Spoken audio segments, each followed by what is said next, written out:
We often equate technology with stress purely because it enables us to do things better and faster. Today's episode, we're going to talk about how that's not necessarily true and doesn't have to be true. So, thank you for being here with us today. Welcome, Sabine. How are you today? I am very good, Abba. Thank you very much. I am very relaxed. You're I had always very a morning relaxed. where I didn't use too much technology. So You're I'm happy all, we're going to discuss this today. I remember speaking to you about your morning routine, and I was like so amazed that you had that tech-free morning routine, which really set you up for the day. And it is something we forget. But at the same time, we also forget that technology doesn't need to be stressed. And I'm the first one that stresses out with technology because I use AI for my day-to-day life.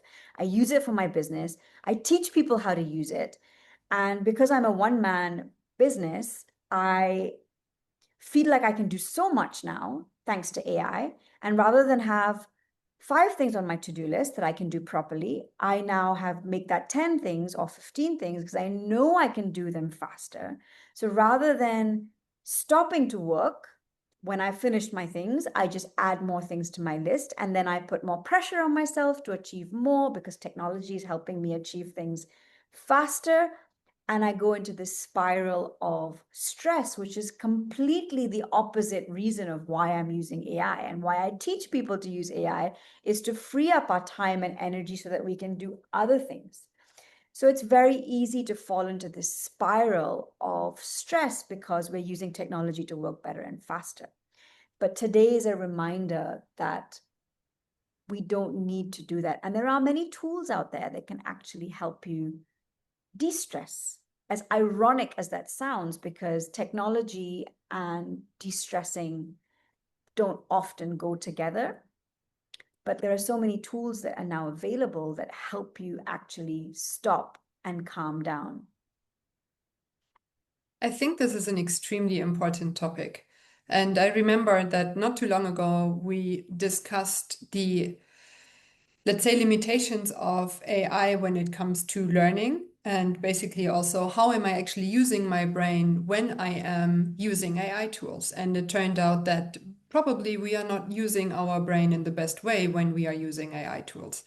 So, why I'm mentioning this is really that when we are looking into our workday, our goal, of course, is to be productive, to have great results, to move closer to the goals that we set for ourselves.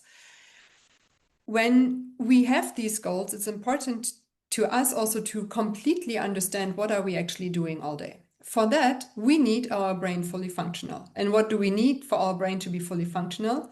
It's energy. So many people think that our brain is an unlimited source of energy, that our brain would constantly function the same way from early morning to late evening. But that is simply not true. Our brain can exhaust just like the rest of our bodies. I think that most of us will be very well aware that when we wake up in the morning, we feel super energized. We feel very fresh. Ideally, we are ready for the day if we slept enough the night before. But now, when we are moving through our day, we will realize, oh, we're actually feeling tired, physically tired as well. We would probably not go for a marathon after we worked 9 hours straight sitting at our desk. And it's the same thing for our brains. So even though AI allows us to be super productive, to tick one item off our to-do list after the other, we need to consider that our brain, even though we are using AI, does need breaks during our day. We need to find ways to allow our brain to also refresh, to fuel up with new energy. And this is exactly where these breaks are coming in, where it's about mindfulness. How can I actually slow down a little bit, not just focus on getting one thing done after the next, but how can I also do something for my relaxation during the day? And sometimes you need help to do that. And ironically, there are technology that can help you do that. Now, you can either choose to use technology to help you calm down or not. Sometimes, though, for example, if I want to sit down and meditate, it is hard for me to detach myself from technology and sit down and meditate. So there are apps out there, for example, that will help you get into a state of meditation because they are built to provide a certain type of music, a certain type of affirmation, a certain type of sound around you that you can listen to get into a state of meditation. So technology doesn't always have to mean stress. You can find the tools you need to help you get the rest and the energy that you need to function in a certain way, with or without technology. Technology can help you if you find the right tool. I sometimes do listen to playlists on YouTube that are meditative. It's an easy thing to do. I don't have to think about what I need to listen to or what I need to do. I just need to close my eyes and trust that this playlist, obviously it will be from somebody I know, who I respect in this space, and I can just close my eyes and sit down for 5 minutes. So that's a way that technology can actually help you slow down. So I think the narrative of technology doesn't always need to mean stress.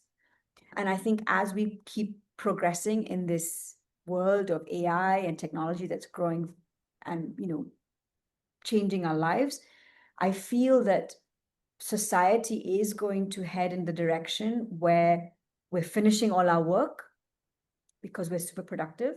So we have more time to re-energize. And I really hope that's who we choose to be moving forward. So we can really enjoy the freedom of time and energy that these tools can give us, because they enable us to do things as well, or if not better, than we did before the access of technology. Absolutely. I mean, I have to say that one of the most astonishing technological devices that I started using lately is called Muse. And it's a portable EEG device, and you just put it behind your ears, and it's like a little band going over your forehead. And you can switch this on, and then you connect it to your phone.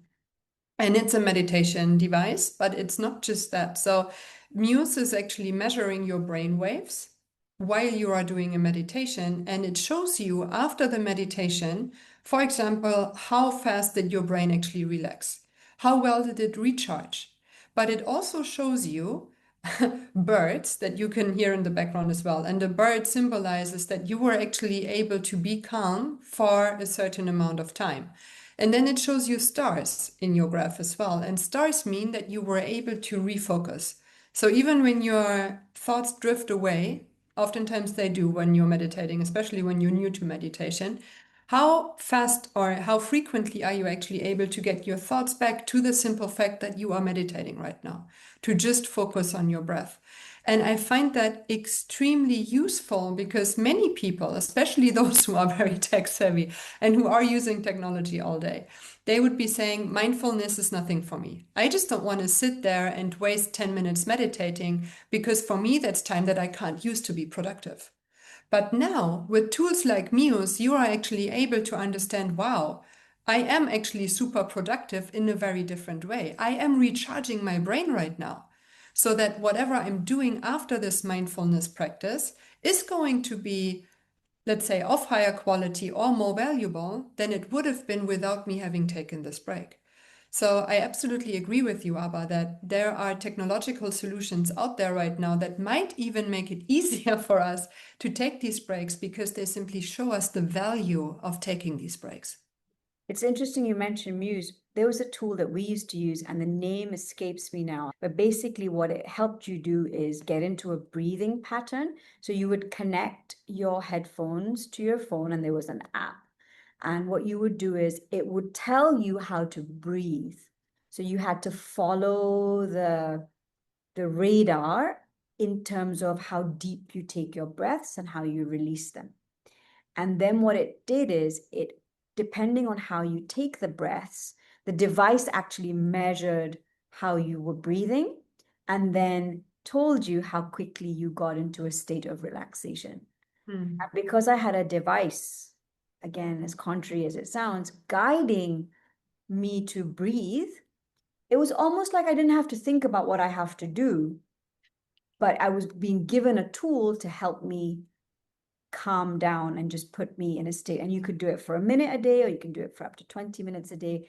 And the pace of how you breathe and the quality of how you breathe and how you breathe is different depending on the levels that you get to. So very similar concept to Muse, but yeah, we need to make use of these tools to help us calm down as well, and not be afraid to use them, is what I want to say. If you are able to calm down and relax by taking a long walk, technology free, that would be your first option, 100%.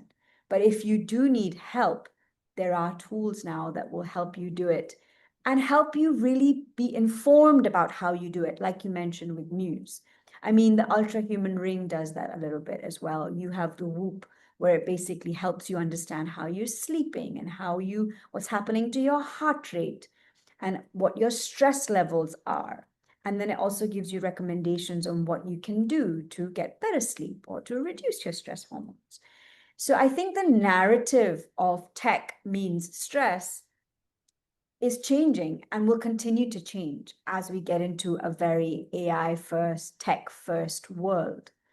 And let's really hope that we're able to embrace this tech to give us all the benefits of working smarter, faster, better, creating, building new things, but also getting the time we need to refuel. Because in a world that's getting so fast paced, and every time I think it can't get faster, I feel like the world gets faster. Like I don't know where my days go. I do really hope that we're able to embrace the part of technology that helps us slow down. Yeah, I think what is extremely important for us to still remember is that, yes, technology is out there, technology is supporting us, it's helping us being productive and achieve our results faster. But ultimately, we are in control over how much technology we actually want to use and to which extent. So when you were saying earlier, Abba, that now we can get our stuff done and it could invite us to then take the evening off, for example, because we already reached our productivity for the day, there might be people who might feel, oh, wow, I still have the entire evening, so I can still get another 20 things done. So to counteract that a little bit and not falling into this trap of, okay, we do more and more and more and more, simply because we also feel that time is passing faster, which of course isn't true because the time never changed. Time is still passing in the same speed as it ever did. But we can, for example, even if you want to use an app for that or any other technological device, we can start our days or even our weeks by becoming very clear of what we want to achieve. So let's say I'm starting my morning and I'm saying, all right, my top goal for today is to finish that project or to launch that platform or whatever else it would be. And 3 other nice to haves for today would be ABC. When I finish those things and I still have 2 hours to go, then I can tell myself, okay, amazing. I have finished my goals for today and I now deserve to take the evening off. I now deserve to go out for a nice dinner. I now deserve to meet my friend, or I now deserve to go for a great swim in the pool. And after that, I'm going to do a meditation before I go to bed. So just really being aware of how do I want to utilize my time and how important is it for me to also enjoy that day and not just to work. That is extremely crucial, especially when we work with technology all day that might invite us to do more and more and more and more and more. So really the question also is, whilst you have all of these different opportunities to be extremely productive, but also to be mindful, who do you want to be? Do you want to be someone who is completely stressed out because you feel under pressure to just keep working for as long as you have the means to do that? Or do you want to be someone who has a very healthy balance, who is able to focus entirely on the goals that you want to achieve, but then also to be very aware of the fact that you have reached those goals and to give yourself the gift of enjoyment, of taking some time off to really recharge your brain for the next day or for the next week. It's up to you how you want to use this tool or these tools, but just really be aware of what your intention is and who you want to be or who you want to become going forward. Thank you so much for being here with us today. We are looking forward to seeing you again next week.